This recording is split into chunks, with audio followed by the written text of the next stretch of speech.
Verdi Sambo terdakwa dalam kasus pembunuhan berencana Brigadir Nofriansyah Yosua Huta Barat alias Brigadir J bersikukuh tidak melakukan penembakan. Jadi diketahui dicecar berbagai pertanyaan secara bertubi-tubi baik dari Jaksa Penuntut Umum atau JPU, Majelis Hakim hingga kuasa hukum Richard Eliezer alias Baradae atau Baradae. Hal itu diutarakan saat di penghujung sidang Majelis Hakim PN Jakarta Selatan Wahyu Iman Santosa menanyakan kepada Verdi Sambo soal hasil poligraf atau alat tes kebohongan yang menyatakan Sambo berbohong soal keterlibatannya di penembakan Brigadir J. Ia tetap bersikukuh mengaku tidak menembak Brigadir J. Namun saat disinggung oleh soal tes lie detector, hasilnya menunjukkan Sambo berbohong. Dari jawaban itu, Majelis Hakim lantas menyinggung soal hasil autopsi tubuh Brigadir J. Hasil autopsi menyebut ada 7 luka tembak yang masuk tubuh dan 6 luka tembak keluar. Hakim mempertanyakan apabila Sambo mengatakan ada 5 tembakan yang dilepaskan oleh Baradae, lantas 2 tembakan lainnya dari mana?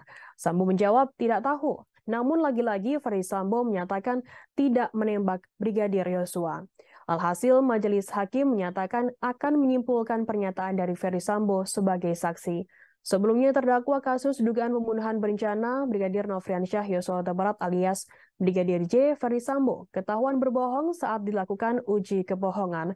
Hal itu diungkapkan sendiri oleh Verdi Sambo saat bersaksi untuk terdakwa Baradae, Ricky Rizal, dan Kuat Ma'ruf dalam sidang lanjutan kasus dugaan pembunuhan Brigadir J di Pengadilan Negeri Jakarta Selatan pada Rabu 7 Desember. Mulanya Jaksa Penuntut Umum menanyakan apakah Verdi Sambo pernah diperiksa menggunakan alat uji kebohongan atau poligraf. Ex-Kadif Propampori ini pun mengamini pertanyaan dari JPU. Kemudian penuntut umum atau JPU mengutip pertanyaan dari di poligraf tersebut, yakni apakah Verdi Sambo melakukan penembakan terhadap Brigadir J. Sambo pun menjawab tidak. Kemudian jaksa menanyakan hasil dari pemeriksaan tersebut yang kemudian dijawab oleh Sambo. Mendengar jawaban itu, jaksa pun menyudahi pertanyaan terkait uji kebohongan yang dilakukan oleh Verdi Sambo. Namun Sambo memberi penjelasan lebih lanjut dan meminta waktu untuk menjelaskan kepada majelis hakim. Menurutnya, hasil dari uji poligraf ini tidak dapat dijadikan pembuktian dalam persidangan. Majelis hakim pun menjawab pernyataan tersebut.